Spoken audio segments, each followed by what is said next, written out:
Today I'm going to cover how to build your running shoe rotation based off of 3 different rotations and budgets. So today I want to take a pause on the overall workouts. I thought that it was important to spend a little bit of time talking about gear. Only in as much as one of the questions that I do get from people from time to time is how many pairs of shoes do you need? And I thought this would be a great opportunity to not only speak on that, but also give you a couple of recommendations in terms of the type of rotations that I would look to pursue, whether it be a mile or for some other distance, as well as some tips on how you can save a couple of dollars and how you can maximize your rotations based off of a few different budgets. So let's jump right in. For this first one, I'm titling this the high school hustle. And that's because where I really fell in love with track and field was in high school. And as a matter of fact, I also worked in a sneaker store. And so I understood that, not only being fresh was important, but also understanding the timing of when shoes would come out was also important. So when it comes to the high school hustle, for me, it's about trying to get the most out of the least pair of shoes. And so for this, depending on your budget, you're looking at anywhere between $200 and $300, and I would recommend 2 to 3 shoes. It begins with the Workhorse trainer. Right now, that's gonna be the Nike Pegasus 37.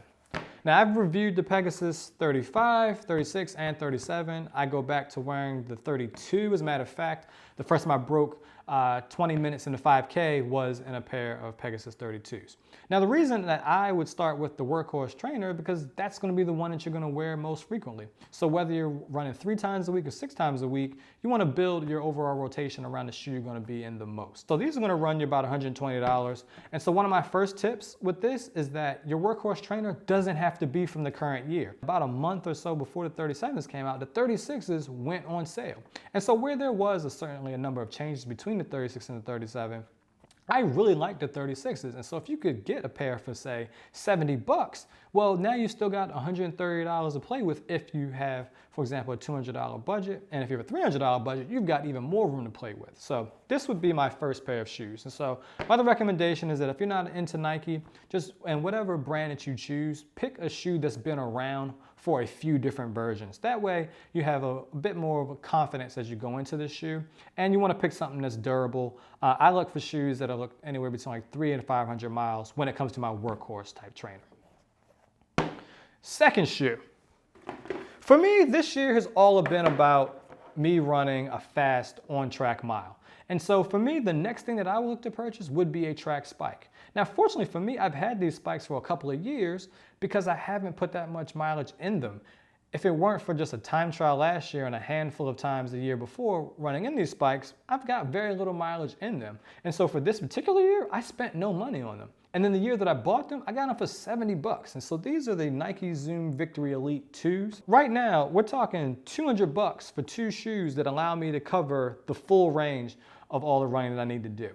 And so if I were to say, like, what would be one more shoe, if we're looking at an overall budget of say like $300, then I would say go with a racing flat.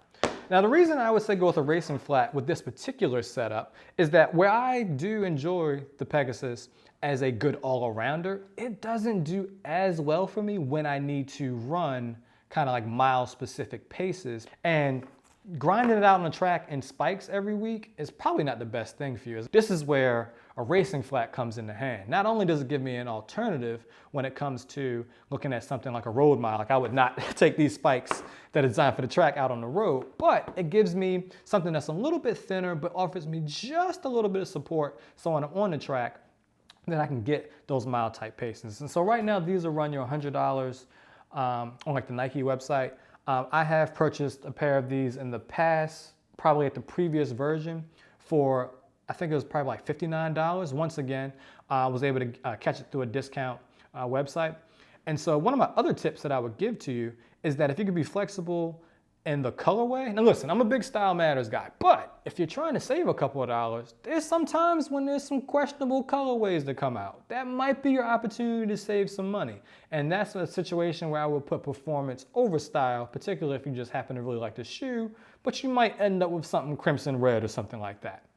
All right, now, second rotation. Let's move on to what I'm calling Workhorse Plus. The next shoe that I would look to add to my overall rotation would be something that's going to allow me to double down on one of my strengths. I am more inclined to probably be able to run a 60-second 400 meter than I would be, say, a 4-minute and 20-second mile. And so I went with the New Balance Fuelcell Rebel. These are one of the best shoes I've ever tried on, specifically when it comes to doing my interval type training.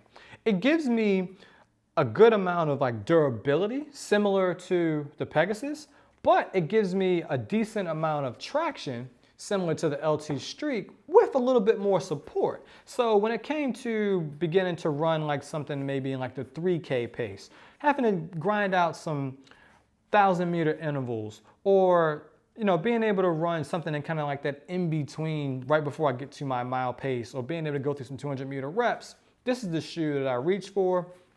Shoe feels good, particularly on softer surfaces. So I like this for grass and the track. After spending a little bit more time in the shoe, I don't love these as much on the road, but that's how I would use these. And so for you, if you're, say, more inclined to be better at doing like tempo type of efforts, then buy yourself a tempo shoe. This rotation here, this one is gonna cost you about $450. Now, for my final rotation, for the max effort, full send, I'm gonna add in 2 more shoes. We're gonna begin with the recovery shoe of all recovery shoes. These are the Saucony Triumph 17. Brandon did a review on them over at Road Runner Sports. Hadn't really considered the benefit of having a recovery shoe, but I like the review that he did on it. So I was like, let me give these a shot. These shoes are actually very luxurious, and I was hesitant to spend my own money on these. They retail for $150. Fortunately, Road Runner Sports sent me over a pair. But these are definitely worth the money. I'm not a person that really gets hung up on certain things when it comes to particular attributes of shoes. But yo, these laces actually feel like velvet. This memory foam that's happening in the heel cup is a real situation. As my man Jamie would say, more cushion for the pushing. When I put these on after a day where I've been like running like real hard and say these or these, my feet are like, thank you God for owning these. Like, these are like that. So I haven't done a full review. I'm not sure that I will, because ultimately I use them for a recovery shoe. Like, I really struggle to do strides in these. But when I think of like a shoe that I would want to put on from a maximum effort standpoint, it's not just about how fast I can go, but it's how much I can recover. For the last shoe that we'll be adding into this, it's going to be the Adidas Ultraboost 20. I'll be honest, like, I thought these shoes were going to be bad. I was very skeptical when I asked Road Runner Sports to send me over a pair of these. Something that you put on and like, you can go to brunch, like post-workout or something like that. I was pleasantly surprised. The shoe's actually pretty well structured. It's surprisingly heavy despite how light it looks. Now, these for me are the best looking shoes in my rotation. However, they also are the heaviest. And so that's why I put them last in my overall rotation. When I try to take it out for like a 6-mile type run, like, my legs definitely felt like I was running in like concrete blocks. Not because the shoes are uncomfortable, but they're considerable. This is the heaviest shoe that I have in the overall rotation. And so for that reason, like, I would not make this my daily trainer. But the shoe does feel really good when it comes to my easier miles. Like I said, less than 4 miles, doing some strides. I feel like I get a good amount of traction. This Continental stuff on the bottom is pretty dope. Ultra Boost is also very comfortable. And I actually do like this prime knit. I was surprised just how well structured the shoe is. But of all the shoes that I have in the rotation, if you wanted to say like, hey, I want to bring my max effort rotation down to say 5 pair of shoes and want to bring it back in kind of like the $500 type of range, then I would remove these. You see that with each rotation that I showed you, it wasn't so much different than any other. It was I incrementally built them. I also went out and purchased another pair of Pegasus. I purchased another pair of the Fuelcell Rebels. Please take what it is that I'm saying is not just a person who reviews shoes, but take it as a fellow runner, as a person that spends a good amount of time and wants you to make sure that you're able to get the maximum value out of what it is that you purchase in terms of your shoes. For me, if I could only have like 2 or 3 pair of shoes, so I'll remove those. All right, I got to race.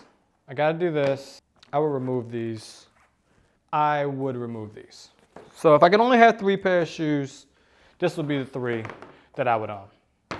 So that's going to do it. I've never done anything like this before. Let me know if this landed for you. I'd love to do one of these again when it comes to 5K season. And I'll see you next time. Oh, and the winner for today's contest is going to be Bach Pham. Hopefully I pronounced that correctly. Check out Bach's Instagram. I'll put his information in the title. He's also like a food critic, which I was pleasantly, it was kind of cool to follow along with him on Instagram and check out his page. And so Bach, I'll be in touch with you if I haven't already sent you a note, and I'll hook you up and get you a pair of Pegasus 37. So I will see you all next time. Jordan Thomas, peace.